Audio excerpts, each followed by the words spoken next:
Olá, seja bem-vindo à nossa aula. Nosso tema de hoje é família patriarcal. Um dos traços mais marcantes da formação social brasileira, que se tem perpetuado em nossa história, é da família patriarcal. Oriunda do latifúndio escravista, não se pode pensar em formação social brasileira sem uma atenta análise dessa sua peculiaridade familiar.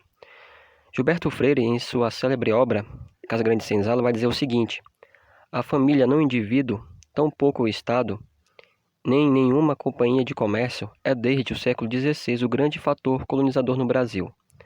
A unidade produtiva, o capital que desbrava o solo, instala as fazendas, compra escravos, boas ferramentas, a força social que se desdobra em política, constituindo-se na aristocracia mais poderosa da América. Nosso próximo ponto aqui é sobre o mandonismo.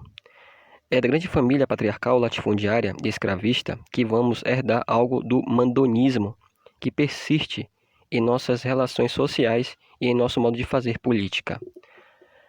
A família patriarcal era quase que exclusivamente o mundo do poder, na época colonial. De acordo com Gilberto Freire, foi lá que o sadismo, a passionalidade e mesmo certa irracionalidade no trato se formou, forjou e ficou raízes em nossa sociedade. Outro ponto importante é enxergar o mundo da porteira para fora. O que isso quer dizer? Isto é, com olhares de dono do poder e da situação. Segundo Sérgio Buarque de Holanda, nos domínios rurais, a autoridade do proprietário de terras não sofria réplica.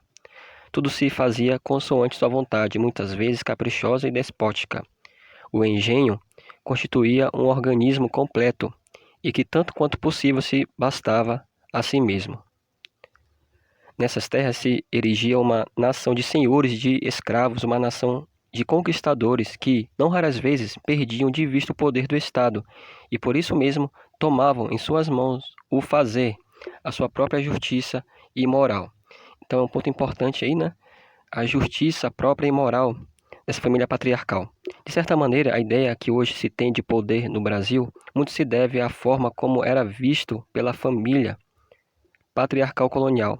Afinal, era ela que oferecia a concepção de poder, respeito, obediência e unidade social. Assim, por toda a formação social e política do Brasil, pode-se encontrar traços do poder doméstico, particularista e antipolítico, como se o público fosse invadido pelo privado e como se a família tomasse conta do Estado. E por fim nós temos aí aspecto da cultura política brasileira. É dessa forma que se pode vislumbrar um panorama da formação da sociabilidade brasileira e de sua cultura política, profundamente caracterizada pelo mandonismo, personalismo e particularismo. Essa estrutura familiar e privatista deu o tom até na independência do Brasil, na passagem da sociedade colonial para a sociedade nacional. Então, nós temos aí um panorama, uma característica bem marcante da nossa formação social do Brasil, que é a família patriarcal, o mandonismo, né? O mundo do poder. E essa família patriarcal muito influenciou a economia, principalmente a política, né? Nas decisões mais importantes do Brasil, especificamente no período ali das oligarquias, certo? Então, queridos, é isso. Nosso tema de hoje é a família patriarcal. Vamos dar sequência na próxima aula a um outro tema importante. Um abraço a todos e até a nossa próxima aula.